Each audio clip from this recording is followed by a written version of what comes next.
I'm Sean Donovan, I'm Trevor Sorek. and welcome to The Fine Cut.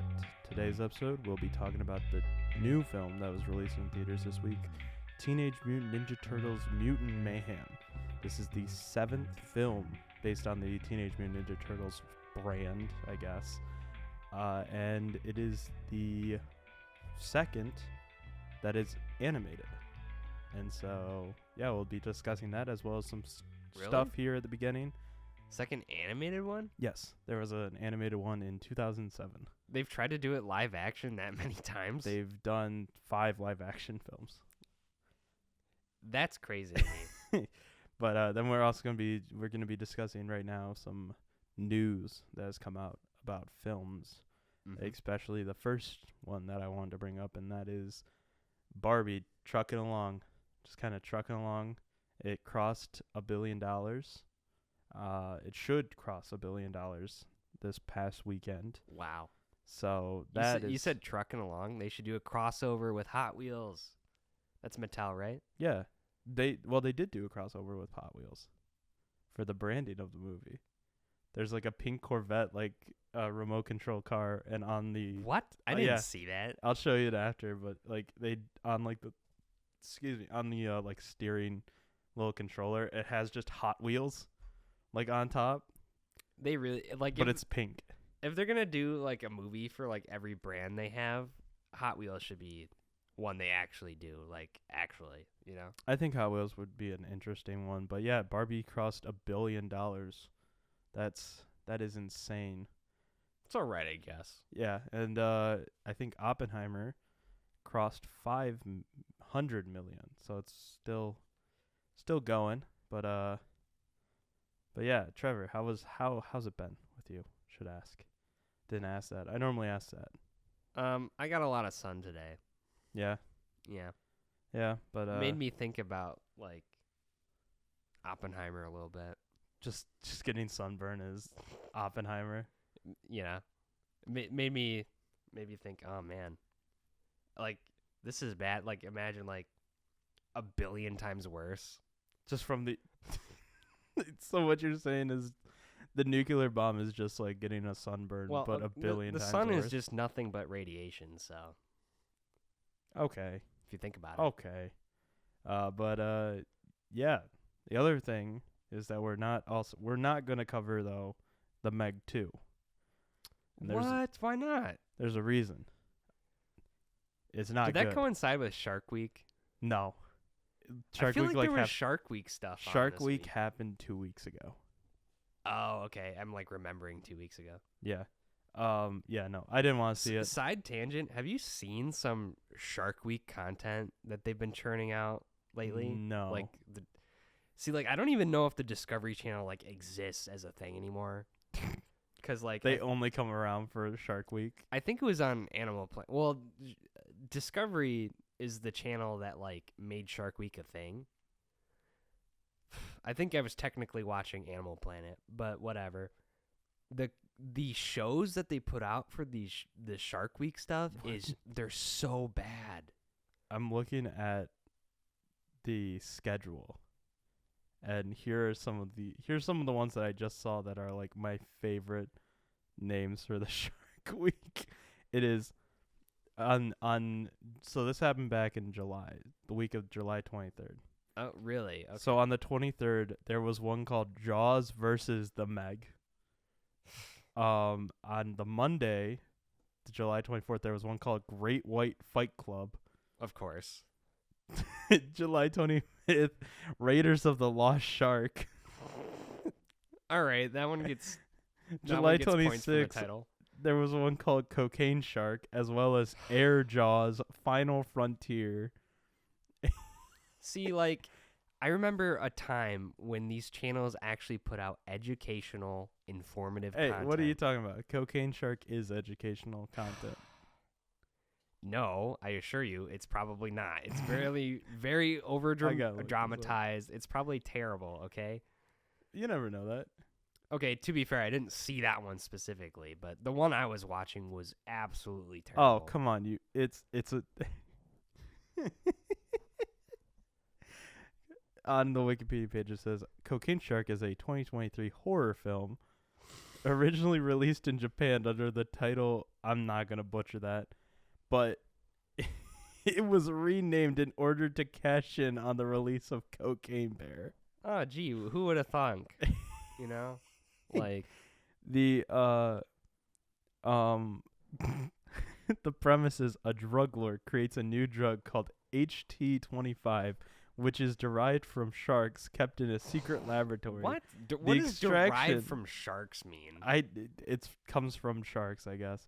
The extraction of the drug causes unexpected mutations in the shark, and after an explosion in the laboratory, the mutated sharks are released and begin wreaking havoc.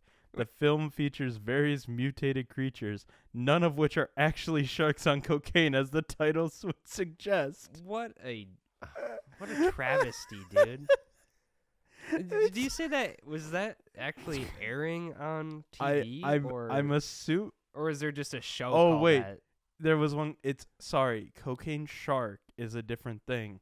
The thing It's probably that was like airing, a poorly made. the thing that was airing on Shark Week was Cocaine Sharks. Oh, with an S. Yeah. Okay. It's basically They're just both doing the same thing, trying to capitalize on Cocaine Bear, which wasn't even that profitable. I don't think. It made money, but it definitely wasn't like the biggest thing. Dude, sorry, you got me. You mentioned the Meg 2, and then you got me thinking about sharks and Shark Week, and it's just it's sad. It's sad the programming they're putting out. It's not informative. It demonizes sharks, which is bad because sharks are being, like a lot of them are going endangered. They're important pieces to the ocean ecosystem. Oh yeah. Okay, and then don't get on top of everything else, these shows are bad. It's like they're not even entertaining. And then they're not doing justice to sharks. The same deal with the History Channel. Like I remember the History Channel being good at one point in time, and now it's all about ancient aliens and the Nazis were trying to make a UFO this one time. Hey, Trevor, I can clarify this with one word. What? Money. Actually, I got two words for you. Dumb money. Dumb money. Not to be confused with the film later this year. Yeah, later this year. About a different thing. Hey, but which will be premiering at TIFF. And you know what? That's cool. It will be premiering at TIFF. And guess what's also going to be at TIFF? Another thing that I wanted to talk to you about. Meg 2, the trench. No. if a Meg movie ever goes to TIFF, I'm done. I'm done with movies. This podcast will end. That would be the sign. That would be the sign. We've gone too far. If a Marvel movie or a Meg movie shows up, I'm just saying, like, it's already. I mean, you already see Discovery Channel, Animal Planet, History Channel. None of these, like, it's showing the progression of humanity, and it's not going up. That's all I'm saying. So Meg 2 is just another example. So yeah, Meg 2, the thing that got us on this side tangent, premiered this week. Did you see what the Rotten Tomato score for it was? Was it like 5%? It originally premiered at a 0%. Oh my gosh. It is now currently sitting at a 28% with 114 reviews. Secret Invasion, the Marvel show, had like 7%. Yeah, that did. That had the worst. I watched that and like it was pretty mid. I wouldn't say it's like 7%. That's really low. Like it had some redeeming qualities, but I can see why. It wasn't great. I can see why. Did you watch it? I didn't watch it. Okay, but I watched like the YouTube like Easter egg videos after they came out, just because I was like, I'm not watching that. That's a good way to watch it without watching it. Yeah, it really is. Saves you a little bit of time, I guess. But going back to TIFF, they announced their Midnight Madness lineup, which is their like midnight movies, and one caught my eye. Wait, midnight movies? They put like 5 movies at the same time? That'd be crazy. No, it's just one movie. It's just one. They got 5 screens. They do have a lot of screens there, but it's one movie every night at midnight. They start it, and they announced that they're the one that caught my eye. So there's gonna be like a Travis Scott film that was filmed in infrared that will be there. That's pretty interesting. Filmed in what does infrared mean? Like, let me figure out. So like I don't know how Is to. that like a term, or like they mean like literally filmed in like a part of the spectrum you can't see? It's like it was filmed in like it was kind of filmed like that. It's like infrared cameras. Yeah. That's how it was filmed. Like with like heat signatures? Yes. What? Yes. Is it just like a concert thing? No, Or it's is like a full-on movie. It's an actual movie with like a It's plot? like an actual movie with a plot. What? Yeah. What is it called? Uh, Travis Scott the movie? it's just Travis Scott the movie. No, it's directed by Harmony Korine, who is most notably directed Spring Breakers. So a lot of his stuff is weird, a lot of experimental. But the movie is called Agro Drift. What? It's a movie. It's not called Astro World? No, it is it stars Travis Scott. So, but that's not the one I want to talk about. Well, the one I want to talk about. You piqued my interest with that one. I guess. It seemed interesting, but it didn't really like filmed in infrared. Yeah, like it's a gimmick movie. It's gonna be a gimmick movie, which is and it's gonna be a gimmick movie because guess how they spell drift? How else would you spell it? DR1FT. Oh, so okay. But the one that it's like expendables. Yeah, exactly. But the one that caught my eye my eye was a movie that's going to be the opening night film for the Midnight Madness, and it's called Dix the Musical. This ties into what you were playing loudly through my Yes, this is what I was headphones. I was playing.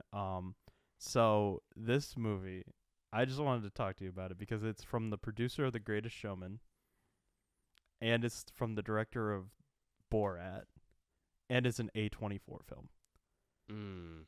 This is the cast. Megan Mullally, Nathan Lane, Megan Thee Stallion, Bowen Yang, Aaron Jackson, and Josh Sharp. I want no part of that. You don't? I gotta show you the trailer, but this looks hilarious, and I'm really excited for it, and I just wanted to talk to you about it, just kind of get your take on it. It's a musical? Yes. Oh, it is based... Oh, hold on.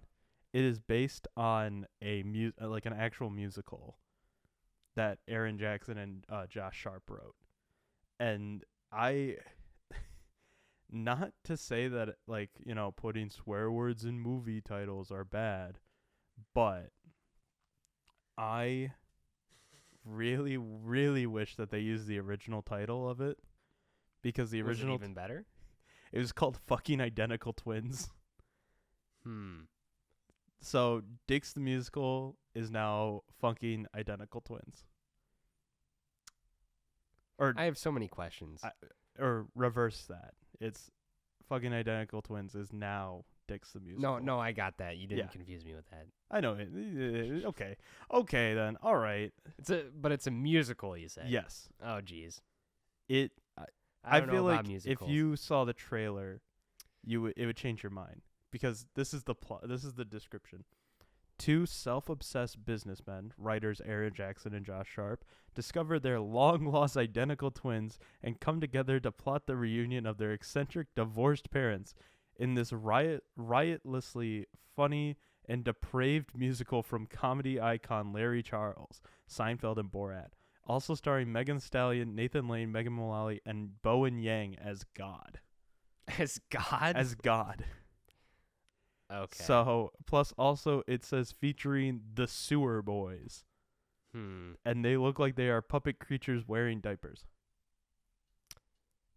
I don't even know what to say. You are really depressing me that the infrared Travis Scott movie piqued your interest more than Dix the Musical.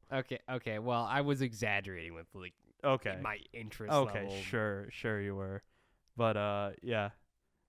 That was just something I wanted to bring up because I thought it was really funny. I'm typically adverse to musicals. I saw La La Land was on Netflix, and I was almost gonna click on it, like almost, and then I saw like, oh, Puss in Boots, and I put that on instead. Jeez, okay. Which has some musical numbers. Yeah. Not quite a musical. Which one did you watch? Puss in Boots or Puss in Boots 2? Oh, the Last Wish. Oh, The Last Wish? Yeah. Well, this is a good segue because that was almost like Spider-Verse style of animation. Oh. And you know what else was Spider-Verse style of animation? The movie we're talking about. I really had to drag you through there. But yeah, no, let's, we could probably start talking about Teenage Mutant Ninja Turtles like 15 minutes in. Okay. So, so the main movie that we're going to be discussing today is Teenage Mutant Ninja Turtles Mutant Mayhem. It was directed by Jeff Rowe, and it's the new TMNT movie. So, yeah, I liked it. Just coming straight off the bat, I liked it. Trevor, what would you say? My notes for this was really fun movie. It was fun. Was it good? Yes. Yeah, it was good. There's some things take you out a little bit, but oh yeah, I think it definitely hits that demographic they're going for. Like, yes. Actually, I wanted 10, to bring 11, that up. 12, 13-year-old boys are going to love that movie, especially if they're already fans of the Ninja Turtles, well, which I would assume they would be. So going into like who worked on this movie, but like Jeff Rowe, his other movie that he did was The Mitchells versus the Machines. Yeah, I heard that was pretty good. I enjoyed it. I thought that was like one of the better movies of 2021. But he's not like, no one was like, oh look, it's the director of Mitchell's versus the Machine. They definitely put it as like from the writers of Superbad. Oh yeah, which are Seth Rogen and Evan Goldberg. It kind of seems like Seth Rogen had a big hand in getting this movie made. Oh yeah, but I think that was like something, because there's like a lot of interviews, but like they were going for and you bring up the whole teenage aspect, but like taking it from there is like Seth Rogen and Evan Goldberg being writers and producers on this really add to it, and they definitely were like, this is not going to be the dumb fun comedy, or not really, it's still dumb and fun, but it's not going to be like the other Ninja Turtle movies where it's like, oh, we're going to, it's just going to be action sequence and then another action sequence, and we're going to have jokes about pizza, and we're going to have, there was definitely pizza jokes. There were pizza jokes, but like it felt different. Yeah, because like they were fans of Ninja Turtles themselves. Exactly. And I also really like that they leaned into the teenage aspect a lot more, and bring up, I swear, some of the, I'm not a huge Ninja Turtles guy. I do remember watching the cartoon from time to time, and I remember some versions of the cartoons, like, are these turtles actually teenagers?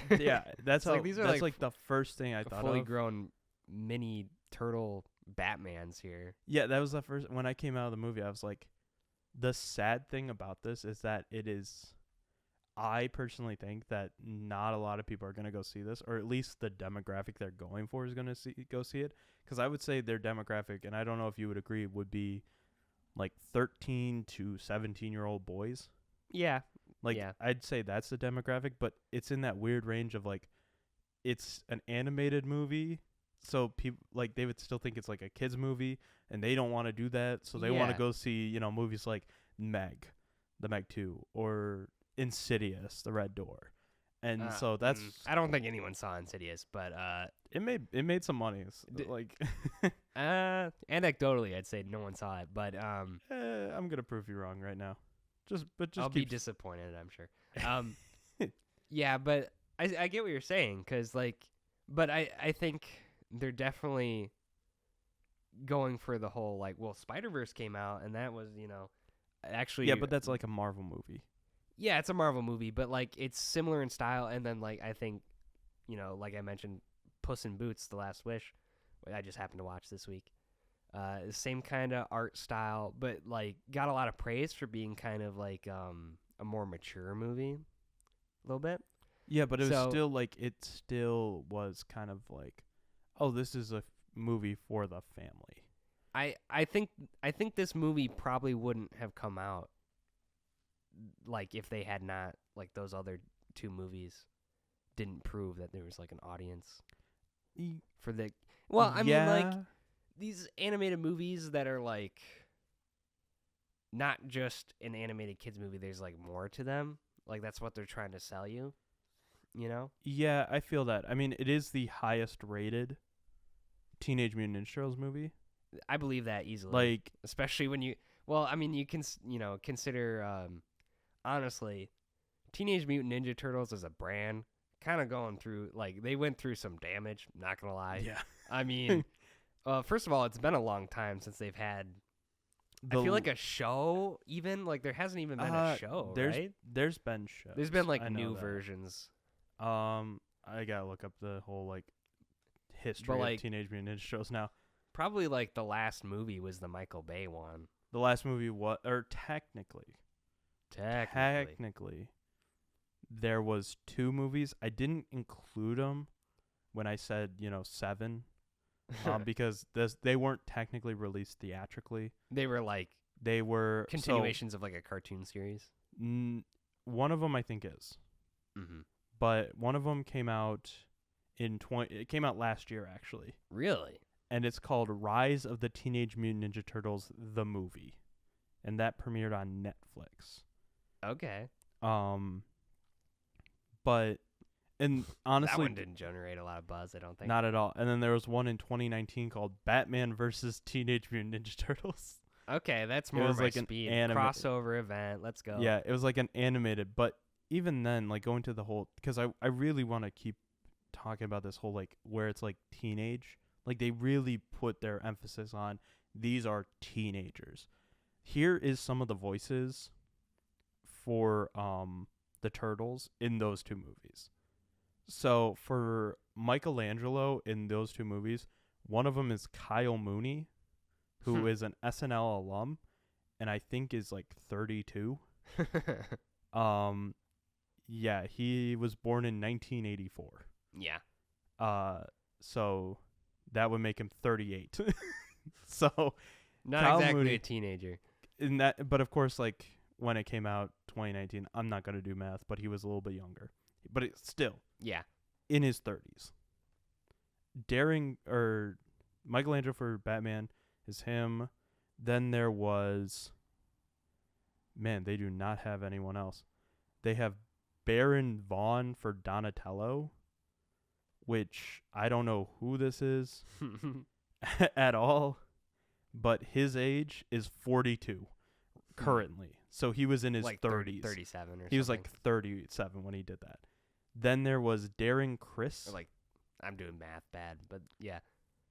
Darren Criss voiced Raphael, and Darren Criss is currently 36 years old. He was, I think, the youngest person, but still in their 30s when they did this.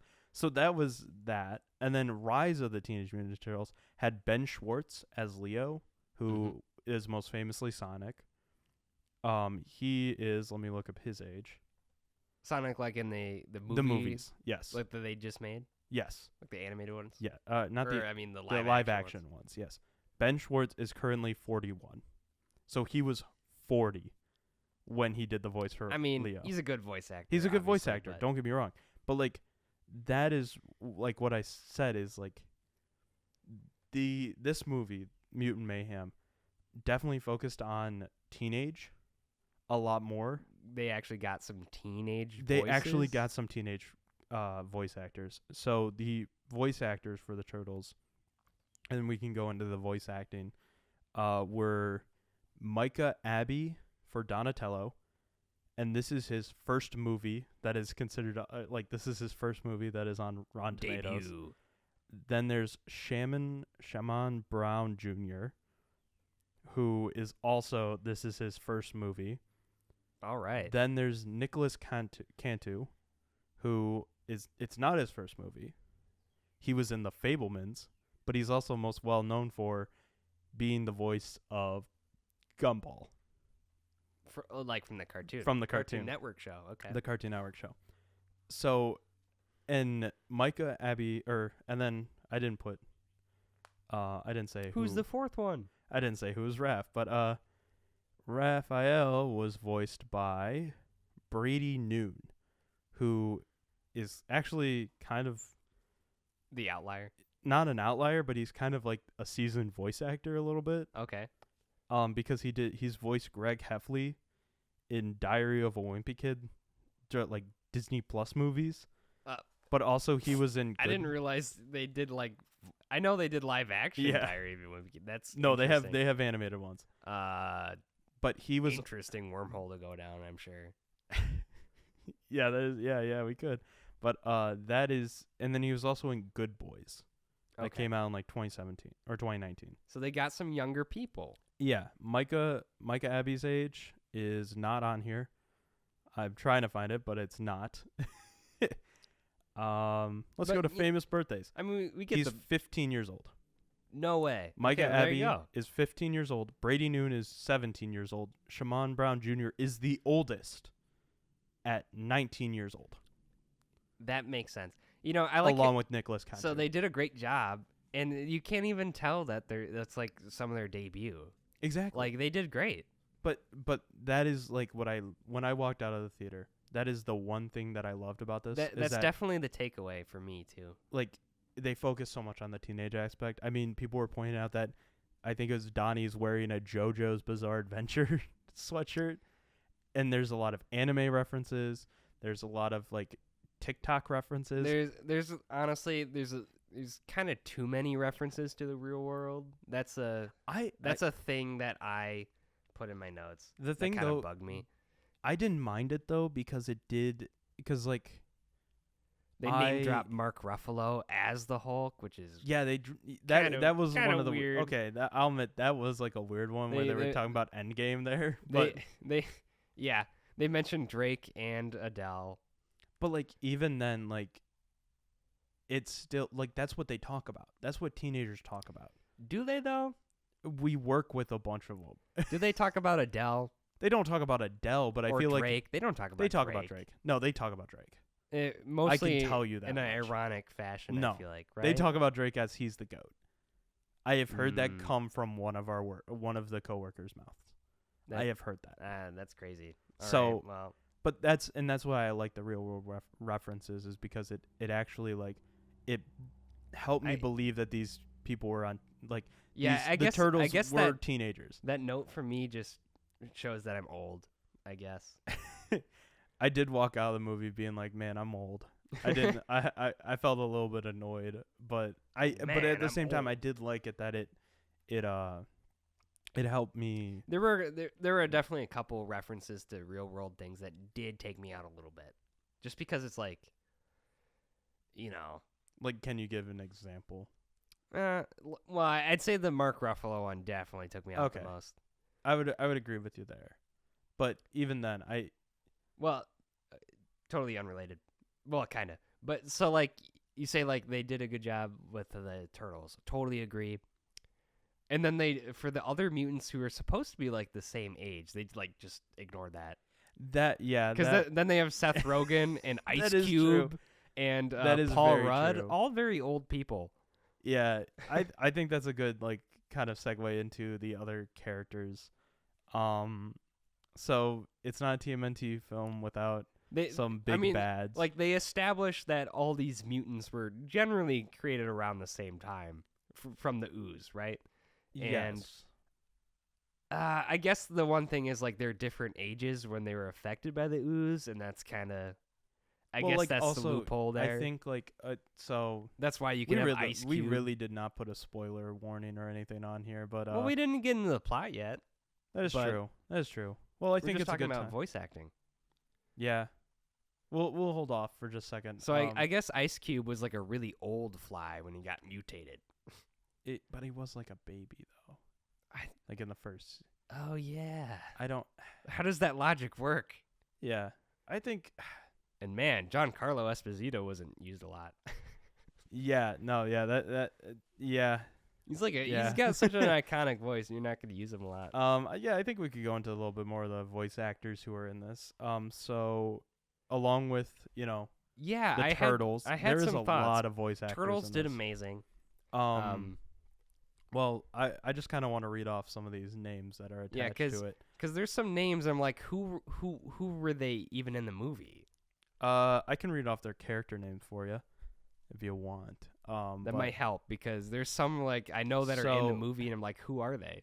So besides the Turtles, there are many other names attached to this, and I'm trying to pull up. Let me pull up Letterboxd. This has a better one than Rotten Tomatoes.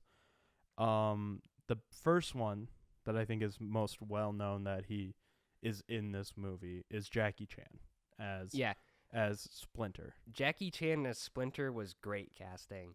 It really was. And I think he did great. He was probably one of my favorite parts of this. But the other cast members that are big names in this are Ayo Edebiri, which she's on The Bear, and also going to be in the movie Bottoms that's coming out, and she was April O'Neil. Mm-hmm. Which another reason that I liked it is that she's also pretty young, if I recall. She was born in 1995. Yeah, the main cast of characters are like they spent a longer time probably figuring out who was gonna play them. Yeah. And I think like your whole like concern with like these other people, the other mutants being voiced by older actors, I think it works for me though because they almost feel like more matured. Like they almost like had a more matured and more of a. I guess so. It's just kind of funny because they're supposed to be kind of spawned from the same event, and then like. Yeah. They Splinter says like, oh, you were baby turtles when you were affected, so that's why you like grew up like slower. I guess it was like okay, fine. Yeah, I don't know, but anyways, Maya Rudolph is technically like an underused big bad. She's Cynthia. Okay. Then there's John Cena, who plays Rocksteady. Seth Rogen, who plays Bebop. They both didn't. I mean, Seth Rogen's voice is just distracting. Because like he's the same reason why he wasn't the best choice for maybe Donkey Kong. Just throwing it out there. Because he's just Seth Rogen, you know, like he did just use like a Seth Rogen voice. You know, I can't do a Seth Rogen voice, but you get the idea. Yeah. Then there's Rose Byrne, who played Leatherhead the crocodile. Okay. The obligatory Australian crocodile. Yeah. Natasha Demetrio played the Bat Wingnut. Okay. She is most well known for her role on What We Do in the Shadows, as I think Naja. Naja is her name in the Yeah, show? sure. Go with it. Yeah. Then there's Giancarlo Esposito, who plays Baxter Stockman. Yep.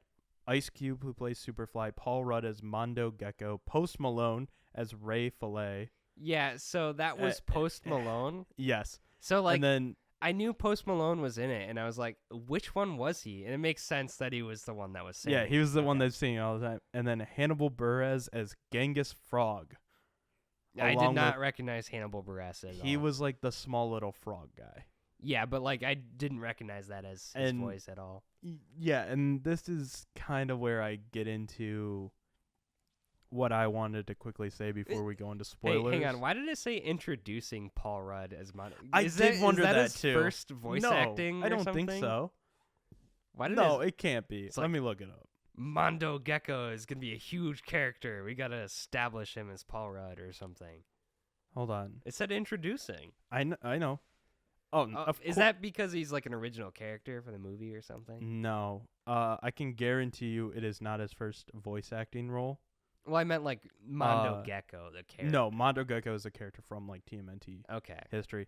Because above TMNT Mutant Mayhem, there are 4 animated films that he was in. And so, which are... But not Paul Rudd. I'm seeing if he's... Okay, Paul Rudd plays Paul Rudd in one of them. So what? I won't get... That was Chippendales. That was Chippendales like Rescue Rangers movie from like last year. Sausage Party he was in. He was in the Bob's Burgers movie and Monsters vs. Aliens. Okay. So he Monsters vs. Aliens, honestly, pretty great movie. is a good movie. Just thinking about it.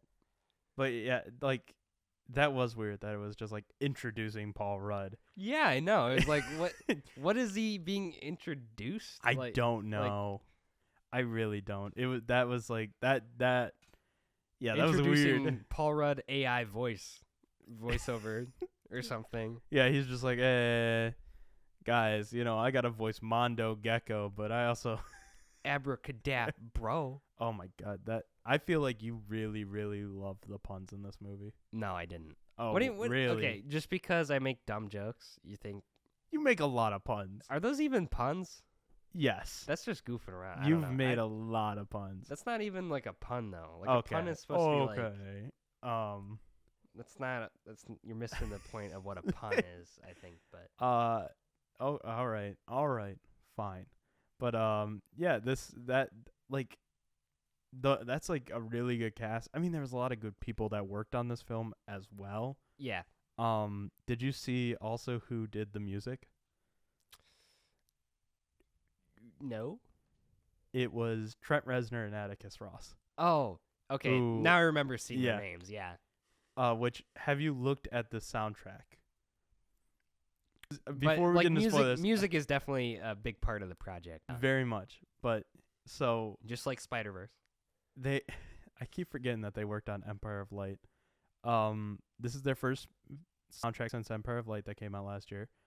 But here are some of the track names, and the reason why I want to bring it up is because this adds like to the to the whole dynamic of the movie being very kind of silly, goofy, but also very very not based in reality, but very much like, okay, yeah, it's still reality adjacent. So here's some of the tracks from the soundtrack. So we have the basic names: The Man in the Basement, New Form of Life Itself. But then there's some really good ones that is just so funny. The third track on it is called Dipshits on a Roof. It's titled that. Then there's Murder the Shreks. Then okay, that's another one referencing Shrek because they're green. Okay. Yeah. But took me out a little bit. But that adds into like, come on, teenagers love Shrek. I guess if there was green turtle people, you'd call them Shrek. You call them Shrek, I guess. But here's a two-part joke in the track listings. So track 7 is called "What's the Worst That Could Happen," and then track 8 is in parentheses and it said "The Worst That Could Happen." Meh. So okay, I like that. Track 10 is called "Grand Theft Ice Cream Truck." Okay. There is then "Eye of the Tiger" Raph. I will say, like, so obviously that's like original music that's not like, it's the score, right? I wouldn't say any of that really stood out at all to me. Not really. I think the names are just really funny, and I wanted to get your reaction. I'm sure, like, listening to the soundtrack, I'm like, okay, this is all pretty good stuff. Oh, yeah, it's Trent Reznor and Atticus Ross. Watching the really movie, it didn't really stand out to me. And then my last favorite one is Megamind Gru type shit. Okay, that is funny. I like that. Then there's I didn't realize there's one called Better Than Mark Ruffalo, and then Conveniently Placed Pizza Van. Okay. So, the last one's called Attack on Titan. Yeah. So, but yeah, direct reference to Attack on Titan. Yeah. You've been watching Attack on Titan, haven't you? Yeah, I did watch a bunch of that. Explain every single reference. No. Definitely not. Go watch an Easter egg video for that. Okay. But Attack on Titan. When they say Attack on Titan in the movie, it's a reference to Attack on Titan. Oh, really? When they say Shrek, they're referring to the 2001 animated film Shrek. When they say Megamind, they are actually referring to the 2008 film Megamind. You don't say. That's crazy. See, okay, maybe that's they're referencing things, but like very directly. Oh, it was 2010. Sorry, guys. Maybe they should be a little less direct. Yeah, a little bit. I mean, that's fair. But I think we can go into spoilers now. It's Oh yeah. Yeah, For yeah. sure. So, Mondo Gecko's in this movie. guys, Mondo Gecko. So Yeah. So the plot, I think, it's very simple. it is a very simple plot, and I think we should explain it a little bit. So Okay. basically, what happens is that, and this is why So you said, ooze hit turtle. Turtle become mutant turtles. "Are we doing then- caveman speak?" And then Splinter finds them and adopts them, of course, and then is affected by the ooze himself. But Becomes the reason why why the turtles get covered in ooze is because there's a guy that is being hunted down by like some agency. TCRI. TCRI, sure. I think that's what they're called. I'm sure that's something that's like it's definitely the shady organization in the Mutant Ninja Turtles universe. Definitely. for sure. TCRI. Definitely not their first. Yeah, it says Because that like they linger on like the sign for TCRI. it's called the for a second. Techno Cosmic Research Institute, and it's in the very first Yeah, like comic. issue number 1. Yeah, Type so stuff. For but sure. but yeah, TCRI. They try to hunt down the Giancarlo Esposito character, and He drops the ooze. He drops the ooze in like some like grate, like a drain or something. but is then killed, and that was one of my very first things where it's like, they didn't use Giancarlo Esposito a lot. That's kind of disappointing. I mean, that's okay. And the reason why I say that is because I'm going to bring up my one of the big things that I'm not a huge fan of that this movie does, and it is they get this stacked cast, but they never really like. No one has much of a monologue. No one really has. There's certain times where like one character is very prominent for about 5 minutes, and then they're just background character for the rest. I feel like Mikey probably gets the most lines. Well, yeah, because like Mikey's like everyone's favorite. Yeah. Like I would say if you ask everyone what their favorite Ninja Turtle is, like I would say over under 45% to 50% would say Michelangelo is their favorite. Yeah, probably. So, but like the one that really stood out to me was like the Wingnut was the bat's name. Yeah. Wingnut is there like it's a side character. It's a side character, but then it has this weird like 5 minutes where it is the like man, you got a lot of lines in this part. Like, yeah, you got a lot of lines, and then it's almost like when like you're watching like when you're reading a Shakespeare play and like someone that has like this huge monologue in the middle of the play. It's like, who are you? Yeah, it's like, what are you talking about? So like that's yeah, like, I mean, but even then, no one really has like that kind of monologue per se. But it was just so weird because like they promoted like John Cena's in this movie. He's Bebop and Rocksteady. Yeah, why even promote him? You know, like, because he's very much in the background. Yeah, like Rocksteady gets nothing. Like I don't yeah. think he gets maybe at most 5 lines. Yeah, I don't know. Like, and then there's like Rose Byrne. Rose Byrne, excellent actress. Love her in a lot of stuff. Like her in the Neighbors movies are awesome. Her in the X-Men First Class movie was really good. But she's like 2 minutes of screen time. She only has like 3 lines. Yeah. And it's like an obligatory Australian joke. Like, and so it's just so weird that they got like some of these obligatory Australian, as if like movies reference Australians all the time. but like Post Malone had more lines than her. I guess so. I don't know if I can quantify that, but I sounds right. Yeah, I was like Post Malone had like, it was just so weird because like Hannibal Buress, really funny comedian, maybe had 2 lines. Yeah. He's a very forgettable side character, but like Mondo Gecko and Wingnut and anyone who's like a huge fan of the comics might recognize those characters. And yeah, be, they're like, all amazed, in. Though They're like, all really in. happy that they're there. I think it was IGN just posted like a day ago, like their side comparisons from like the animated series, and I'll show you it after this, but like there is some character designs that's like, what the hell? So to be fair, when you think of Teenage Mutant Ninja Turtles, like if you asked me, like, I can name all the turtles. I can name April O'Neil, Splinter, and then like Shredder, and that's it. Yeah. No one else. We'll get back to Shredder. Everyone else is like a deep cut. I have another thing about Shredder that I was not a huge fan for. Anyway, but anyways, this to like the plot. So basically, the Giancarlo Esposito's character dies, but he gets the ooze out. He had like a pet fly that yeah, was... yeah. He also had a pet fly that was like his son. And he's like, I guess. never had a family. Yeah. You're like the only family I have, you fly. But then the fly takes all the other Random quote mutants. unquote. How did they escape? I don't remember. Because like... I don't know. Oh, didn't Superfly fight the... Yeah, Superfly Okay. Superfly fights the TRCI or whatever. TCRI yeah. people. So the other mutants like escape, and Superfly...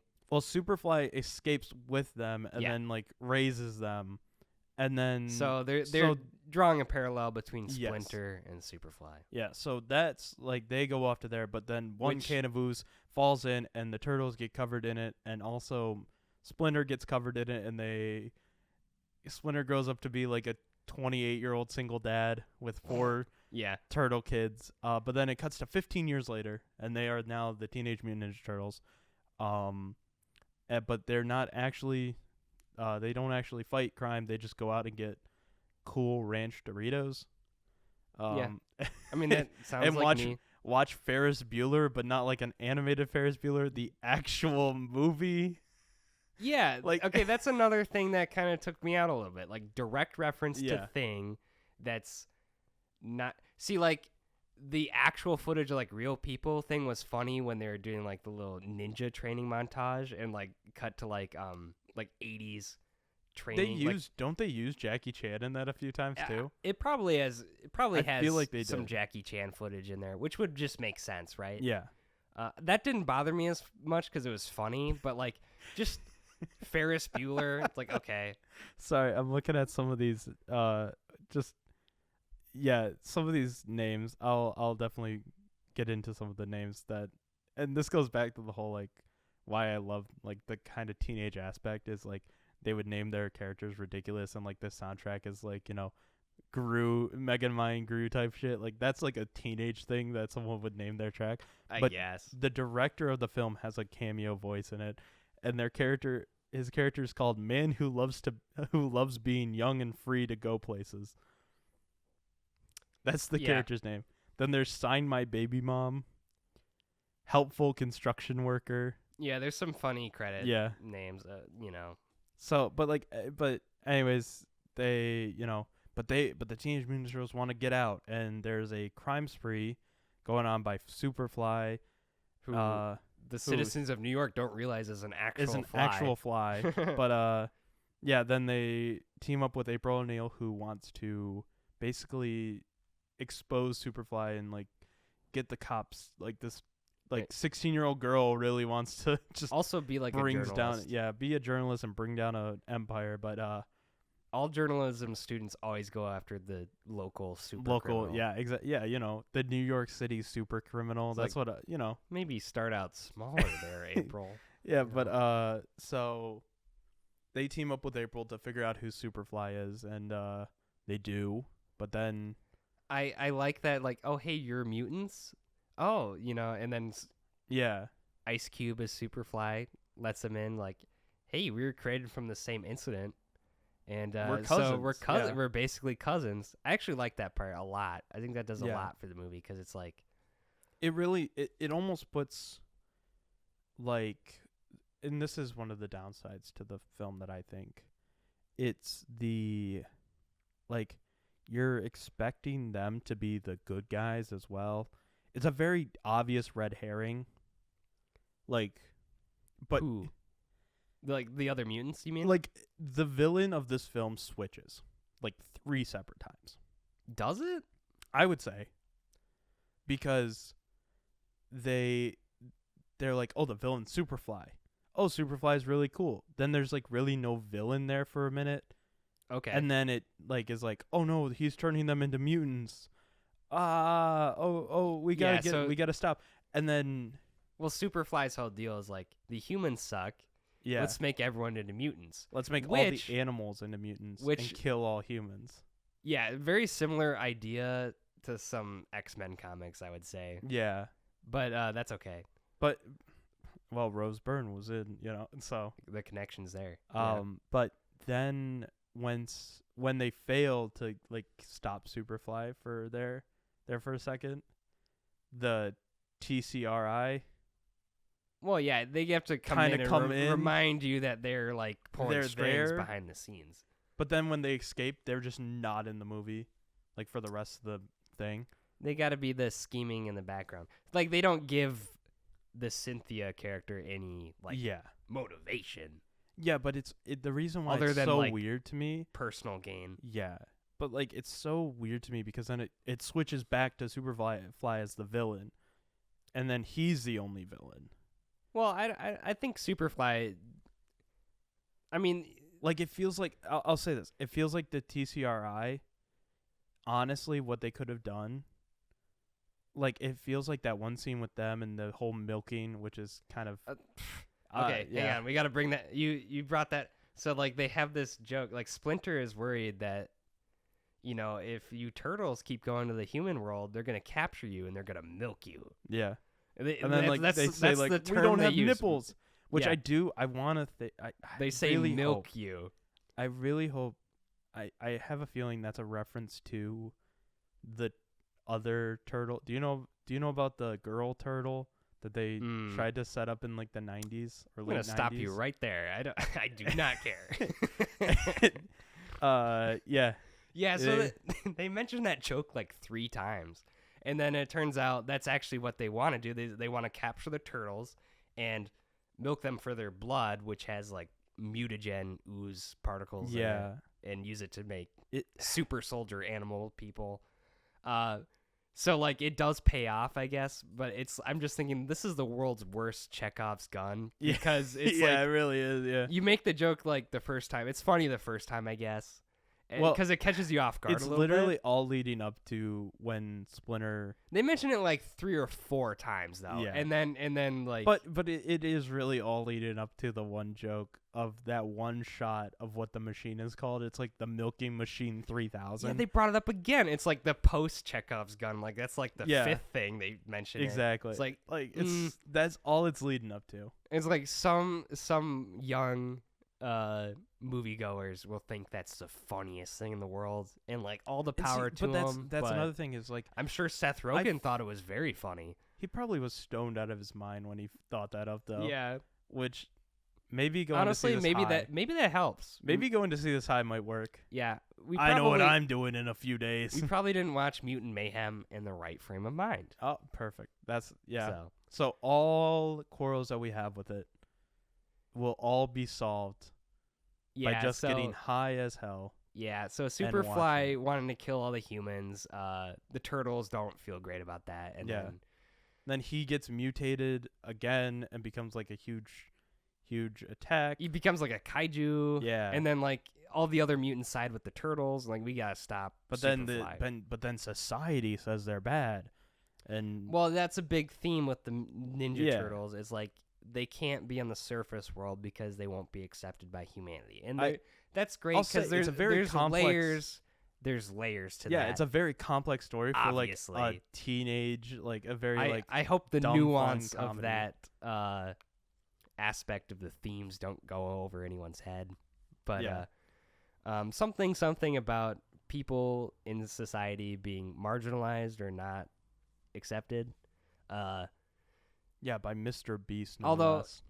Okay, I know that they saved the day in the end, but if you're talking real life and there was actual green turtle people, no way are they No, accepted yeah. no matter how much Yeah. they save the day. Just saying. Especially when it's not clear, like at first, that they are the ones saving. April O'Neil goes on the news and says, like, Yeah. yes, the turtles are here to help. They're good guys. It's like, I don't know. A green turtle person? I would be concerned. It's an animated movie, Trevor. I know. I'm just saying. But, I like the themes of it, Yeah, it's a very, like I said, it's a very kind of complex, So like it's a very complex theme yeah, for it's what could be considered a like preteen teenage animated movie. yeah. Cuz teenagers all about finding your place, finding acceptance, acceptance with who you are as a person. That all lends itself very nicely. It's not exactly super deep or anything. So, like, this movie's inevitably going to get compared to Spider-Verse because it's like the same style. I mean, Puss in Boots you brought up. Yeah. I even said it at the beginning. Puss in Boots It's a got some Spider-Verse points for being style. a little more mature themes in there. So, like, but comparing it to Spider-Verse is like, man, Spider-Verse is so good. There's so many layers to what's going on, and there's so many different things that they're addressing. And, like, you know, it's just a masterclass. And, like, compared to that, it's like, man, that's almost unfair because it's going to look not as good in comparison. You know, the Ninja Turtle movies is definitely not addressing as many things. It's more simple. Those themes are there maybe, but it's not like as deep as Spider-Verse is. So, you know, people will come out of like generally same audiences probably, you know, like Spider-Man and Ninja Turtles. So, yeah, they're both like superhero-esque like, type. I think Spider-Man Into the Spider-Verse was like more diverse set of themes, more diverse set of issues and things, and it all addressed them well and like had like good commentary on those things. Ninja Turtles addresses a couple things nicely and a couple other things like kind of half sorta like, yeah, and I would like, I would agree it there. just, it's not it's as very deep. kind of there's themes that are like I think the themes of what a family is. Yeah, because that's themes of acceptance are very well thought out, but then there is some very half-baked ideas. Like the one with Splinter and kind of drawing the parallel with Superfly. That's not really like fleshed out as an idea until like the third act, like the beginning of the third act. And like, yeah, you see the parallel because like Superfly says the same thing that Splinter says, like the same line. I forget what he says exactly, but it's the same line. Yeah. And Splinter's like, oh, and he's like, he's like, oh, you hate humans too. He has to stop being a helicopter parent, you know, basically let the turtles out of the nest, so to speak. But it's like that idea is like not quite as fleshed out, as the moment is. You know what I mean? Like, yeah, it's like you might pick up on that thread like the very beginning. You might miss it, and then it like, oh, the beginning of the third act, like, okay, now I see it. But like, yeah, you know what I'm saying? Yeah, no, I completely understand what you're saying, and I will say, like, I said the acceptance is well thought out, but like I'm thinking about it now, I'm like, it is. I don't know. I like, think high school could've... kids would definitely bully green turtle people. Oh, definitely, definitely. But it's an animated movie, and all things are when the good guys win, the good guys win. So, but yeah, they defeat Superfly or whatever, and they go to high school. But that's not the end of the movie. They literally end it with like, them it's at like school. Mid-credit scenes, like, oh, you see they're adjusting to high school life. No big Which deal. I liked. Even though they're green turtle people, and they would totally get bullied, but whatever. Yeah. I like that it showed like that they're adjusting to high school. But then cut to the TCRI. Ah, yes. And they get brought back up. And they're like... You see like Superfly is like a normal fly now. Yes. Like, yeah. Buzz. So... They then are like, we need to get these turtles. We need to capture the turtles. Like they're like, bring in the Shredder. Yeah, they're like, we're gonna call our high station the Shredder. So I mean, most iconic villain. You know, good choice for them not to just use the most iconic villain in the first movie. It's like if the first Batman Avengers. It's like Batman Begins not using the Joker. Exactly. It's like the first. It's very similar to like Batman not using the Joker, the Avengers not deciding to use the first villain in the first movie as Loki and not Thanos. You know, it's like you gotta build up to it. But this movie, you know, just one movie and then Shredder. But yeah, but like I even was like, but it made me think. I was like, it would have been so much cooler though. It was just some other random if character. like, no. If Shredder was like teased throughout this one and like played almost a minor role in the next one, and then was a big bad in like a third one if they were able to do it. How many Ninja Turtle movies do you think they're gonna make, Sean? I mean, how much? Let me see. At least two. Let's see where this is standing. So this movie is the budget that it took. I feel like this one will definitely be successful enough to make that Shredder sequel. I mean, it's the highest rated Ninja Turtles movie. So it is currently. It took $70 million to make this, which is for an animated movie quite a lot. No, I'd say not a lot. That's. I mean, how much? I don't know. I would. I Spider-Verse. Okay, so Spider-Man Across the Spider-Verse costed $100 million to make, and that made $600 million. Sorry. And then Into the Spider-Verse costed $90 million. The other movie that I can think of, Elemental. How much did this make? Or how much did this That movie cost? had a really nice art style. Yeah. Didn't actually watch it. Which is coming to Disney Plus, though. It's coming to Disney Plus next week. Which we could probably... Actually, I have an idea of what we could do next week. I'll put it past you. I'll put it past you in a minute here. We'll see. But, like, Elemental, it took $200 million to make. That's a lot. Yeah. So, like, this, as, like, an animated film... That to me, $70 million is low, and it currently is. It's currently made $24.4 million. But I think because it's so critically acclaimed, this could potentially even have an Elemental effect, even where Elemental did not do great its first week. It was like it stayed around long enough. People started seeing it. Well, it got a good word of mouth, and people were like, "Oh, okay, cool, we'll go see it." And with Spider-Verse kind of leaving, like Spider-Verse just left our theater, and then Elemental's leaving our theater. Without these, and Barbie's dying down. The animated movie. Exactly. So what's going to be the animated movie? And I don't think there's any real animated movies that are coming out for kids until Paw Patrol. So, and that's for little kids. Yeah, and that's for little kids. Where I think if we were to consider like the long game, Ninja Turtles is probably going to do okay then. I think it's going to do okay. Yeah, and I think that's why we could get a sequel out of it. But I was thinking, what if they tease Shredder in this one, and then tease Shredder and maybe had him play a bigger role in the second one, and then be the big bad in the third one. Shredder is such a big character. Like, okay, I don't know how.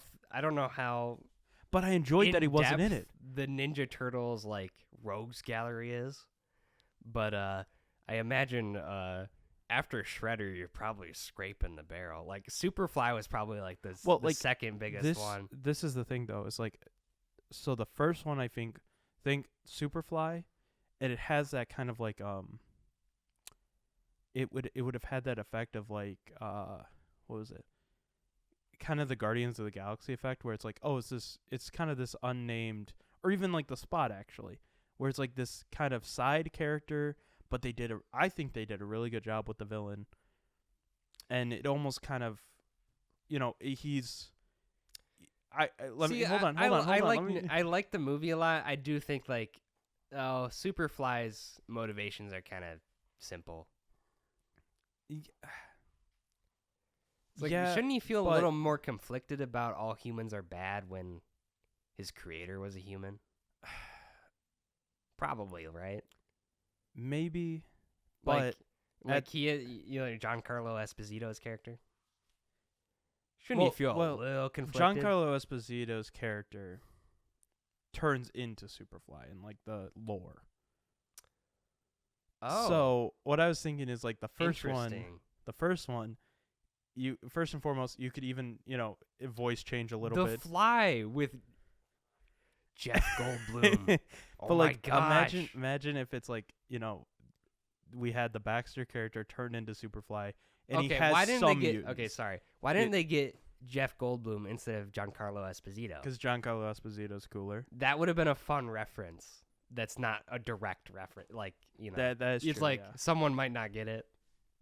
Yeah, but like, but anyways, what I was saying is like, have him be the villain, and then the second one, you bring in someone like Bebop and Rocksteady, because those two are like probably the most iconic next to Shredder in the series. So You're speaking as though you know. Are you a fan? I know a decent amount. Did you watch the cartoon? See, I remember watched like the 2003 cartoon. I remember watching the cartoon a little bit. Like, I didn't watch like the 80s cartoon that like everyone knows about. Yeah. Let me see. Like 80s, 90s, early 2000s, golden era of like kids in cartoons. Yeah. So there is one from 2012. So there's a few series. Well, of course. You got to revive it every now and then. Yeah. Teenage Mutant Ninja Turtles. Bring them all up. But anyways, Bebop and Rocksteady is probably like the two most, because like they're the villains of the second Michael Bay one. So I was thinking, we make them, and then you cut the mutants down a little bit. You could have a few mutants that help Superfly. But then it's almost, and not to, keep comparing it to the Avengers, but like you could slowly but surely build up their mutant army, and then Shredder's the big bad at the end. Well, them referencing Mark Ruffalo, is it part of the MCU? No, it's like its own thing, right? Yeah. I mean, it's its own thing. They do crossovers with Batman, apparently. So that might be a reference to, don't they name drop Batman in the movie somewhere? Yeah, they do. Yeah, like Batman.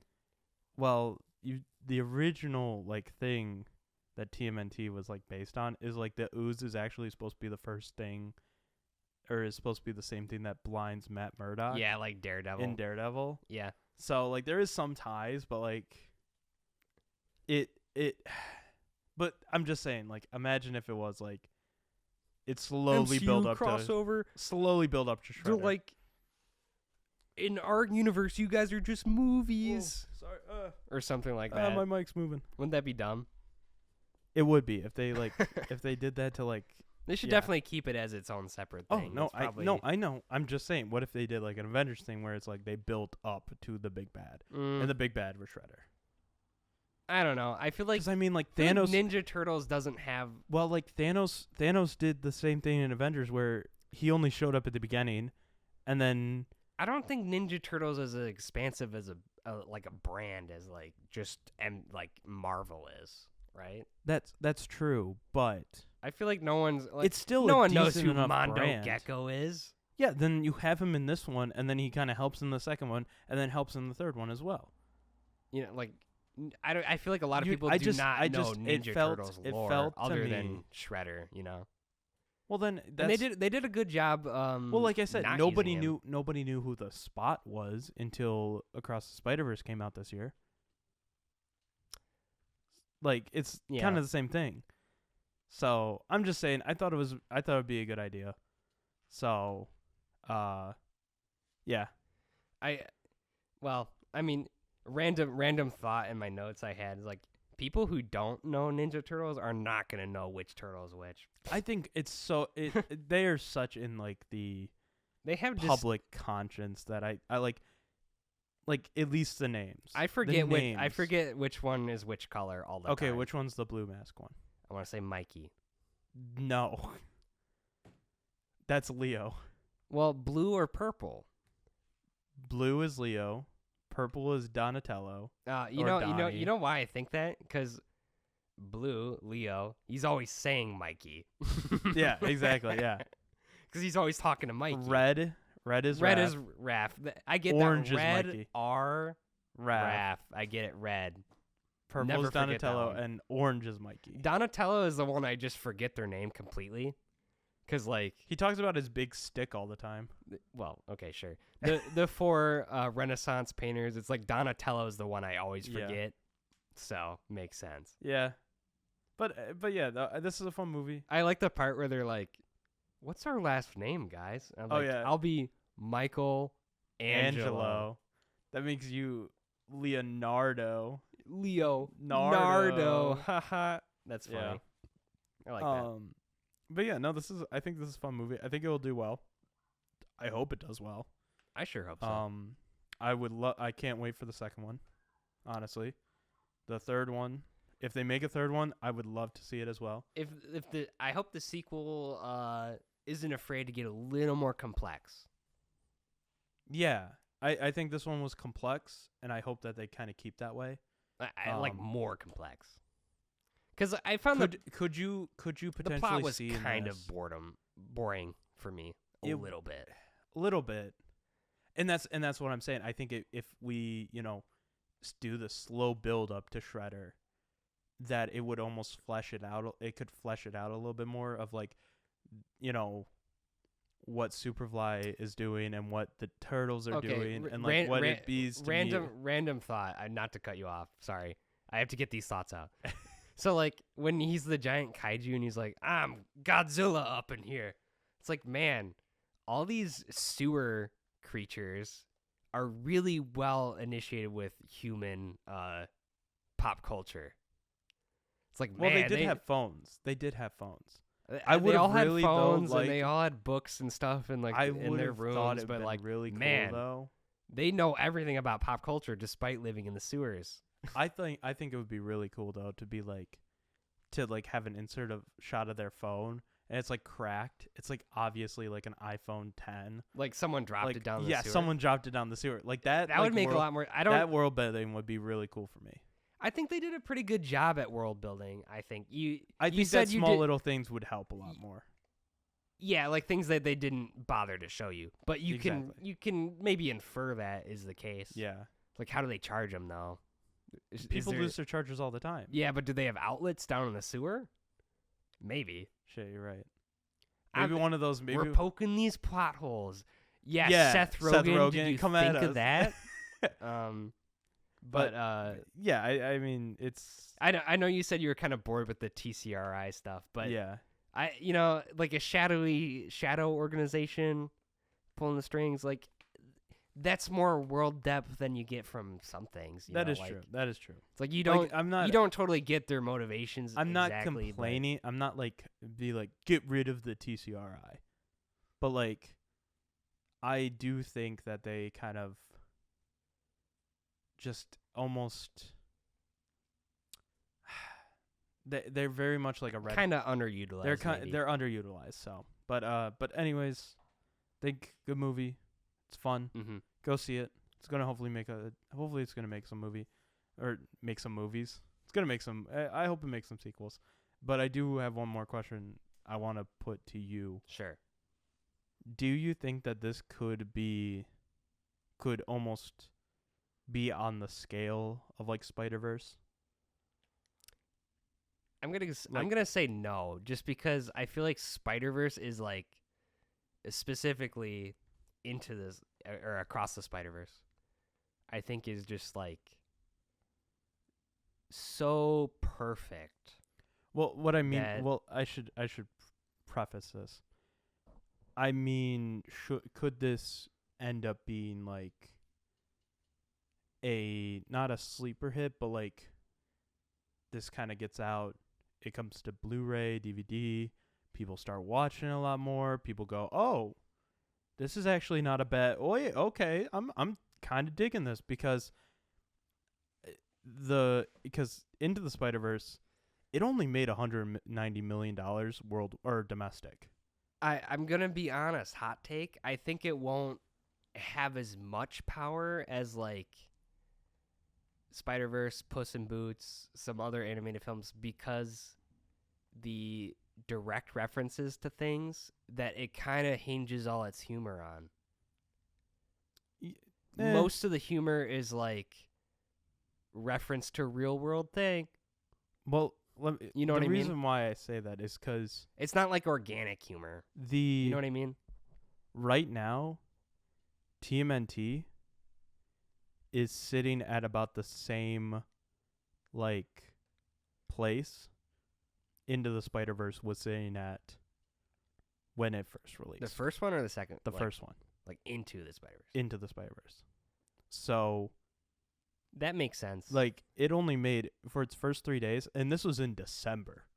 This was like people few days before kind of Christmas. spread the word. Yeah, that's what I'm saying. It's like, can you see Like, this like if they were to make a trilogy, that this kind of is like kind of a sleeper hit of like. Do I think the sequel to the Mutant Mayhem movie will have as much hype as Across the Spider-Verse did? I don't think so.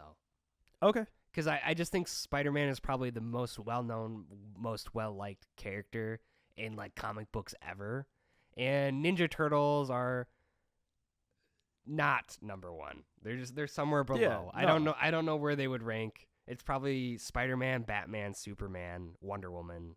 I swear to God, if you said Turtles next, I'm like, bro, you're Yeah, Turtles top 5. Top no, 5. Probably not. Yeah, honestly, but no, I was just wondering that because like I could potentially see this. You know, it comes maybe on if there streaming. was one less live-action Michael Bay Turtles movie, people would like the Ninja Turtles more. Maybe. I like but, Turtles. I mean, did you see they got the kid to promote it like that? The kid that did that promoted it. That makes He's like sense. 25 now, and he's like he got in the makeup and everything, and like the original video, he's like, I like turtles. Yeah, and now he's like, I like turtles.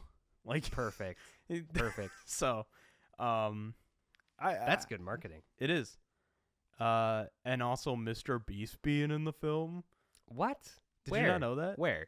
He was like the guy that's yelling about when Splinter takes him to the surface. Nah, Like he like yells. He's like, "Oh, it's a rat man!" He like pulls on his face. That could have been anyone. Yeah, it was Mr. Beast. Get him like a side. Get Mr. Beast. When's the Mr. Beast movie coming out? Mr. Beast should have gave out like 5 million free pizzas as promotion for the movie or something. He did a better promotion for Black Adam than he did this movie. What did he do for Black Adam? He just like there was like a TikTok or like an Instagram reel that he did where he was like, if I beat you, The Rock, in rock paper scissors, I will donate $1 million to charity. And like The Rock won, or like he won. Whoever won was like, that's awkward. You know what? I will donate $1 million too. So like they ended up donating $2 million to charity or something like that. Easy PR win, Yeah, guys. and Good it's job, like- guys. And all he did for this movie was like, hey guys, on like an Instagram story, hey guys, I'm in the new TMNT movie. You should go watch it. I didn't donate any money this time. Well, Exactly. he's done a lot for whatever organizations. Yeah. Yeah, I guess so. Good for him. Yeah. He has the money to do that. Do we like Mr. Beast? Do you like Mr. Beast? Maybe if his videos weren't so annoying, I can't watch them. I told you that comment earlier. It's like Yeah. the way these videos are edited are like nonstop, run-on sentences, no gaps. They are very much like I can't handle breakneck it. pace. Yeah. I cannot handle. Like there was the one where like the train goes over the cliff or whatever. I'm like, what am I watching? Yeah. Bizarre. It's like, is this even real? I feel like it's not real almost. I don't know, but Strange. But yeah. So go see TMNT. I've said that like 3 times now. We're done with our Mr. We're done. Beast tangent. Yeah, we're done with our Mr. Beast takes. But yeah. Next week, I when I said Elemental, I had this thought though. Next week is kind of an interesting week for movies. For the next like 2 weeks, it's interesting because they are not like something that I would really want to see. In all honesty, the only one that I want to see is like Blue Beetle or Strays, and that's because a friend of ours really likes Blue Beetle, and I want to talk to him about it. Blue Beetle, and then like Strays is just like a dumb comedy that I'd want to see. They talked about The Flash being a bomb. Oh boy, Blue Beetle. Yeah, I don't know, man. Yeah, but I don't know. Like next week, it's Last Voyage of the Demeter. I don't even know how to say that. I don't even know how to say the title. I don't want to see it. Dracula. I mean, honestly, it could be. There is a weird, Netflix surprising movie, but there is a Netflix movie. There's a Netflix movie called Heart of Stone with Gal Gadot and Jamie Dornan. But even then, I don't want to see that either because it looks like a kind of a dumb Netflix movie. But I had an idea. What's your idea? What if, since Elemental's coming to Disney Plus, we talk about some movies that have been missed and are now on streaming? Because at the same time, yes, streaming services I totally have. And we'll stream legally. and we'll pay for. Yes. Yeah, I have them. Don't worry, guys. But I was thinking that, and also because we can then talk about it because you've been wanting it. I know you've been wanting it. What? Next week, Asteroid City comes to Peacock. Okay. Yeah. And we can do our Asteroid City talk. We briefly as mentioned our excitement for Asteroid City. Had we seen it at that point when we talked about it in like episode 1? Yes, we had seen it, but I think it was like 2 weeks after. We Yeah. started this like 2 weeks after it came out. And it was like, and we just couldn't have time because I didn't give you the Wes Anderson Blu-rays that I promised you. And then time kind of got away from us, and then we're like, oh, but we have to do Indiana Jones. Yeah, well, which, by the way, thanks if you're listening to this for getting that up in views. That's crazy. Yeah, that one is the most. But and then we were just like, oh, we'll just talk about it briefly on our favorites of 2022 or 2023. So I think we could do that. We can maybe do Asteroid City next week, and then the week after that, if we want to talk about Blue Beetle, we could, or Strays. We'll whether figure out the next have week. a full episode dedicated to it or not. We're gonna talk about Blue Beetle at least briefly. Yes, just for. But fun. I think next week will be Asteroid City and Wes Anderson, and then I think if we really liked Blue Beetle, then we'll just kind of put, which I don't think we will. We'll make that the full episode. But then if not, I think we could talk about some movies that are good that are on streaming services that people may have missed. What do you think about that? Sure. There's actually a lot of good ones there on is right now. There I've is. noticed. I need to still see some. Like I said, musicals. I almost clicked La La Land. That's not like a movie. That's just you missing out. That movie's like 6 years old at this point. Yeah, but it's a musical. Oh my God! Just watch La La Land. Okay. Maybe I'll make you watch a little plug for for Barbie another did show. Introduce me to Ryan Gosling's singing talents. Hey, little plug for our hopefully next show that's coming here in the next week or so. Maybe I'll choose that for our next show. So like I have to watch it. So you have to watch it. Yeah, that's what we'll do, I guess. So next week will be Asteroid City and our Wes Anderson rankings, and then next week we'll see if we like Blue Beetle or not. So. You can find me at Letterboxd at _filmworker_. It should be linked in the description. Where can they find you, Trevor? I'm on Letterboxd at Travzilla. That will also be linked. Yes. In the description below. You do the link, so yeah, you'll link it. Yeah, I will. No, I'm not gonna link it. Yeah, you could, I guess. But follow us on YouTube on After the Credits. That's the channel. That's where we post all the videos, and that's where all the video podcasts go, and also not really video podcasts, but and our future other shows. Our future other show will be put slightly on there. different formats. Yeah, we'll put that on there as well, and then you can follow the Fine Cut here on Spotify. Just click that follow button. Give us a why not? follow. Yeah. If you like what you listen, please follow. You got this far. Yeah. So, thanks so much for listening, and we'll see you next week with Asteroid City. Bye-bye. Bye. Bye. No, I want the last bye. No, me.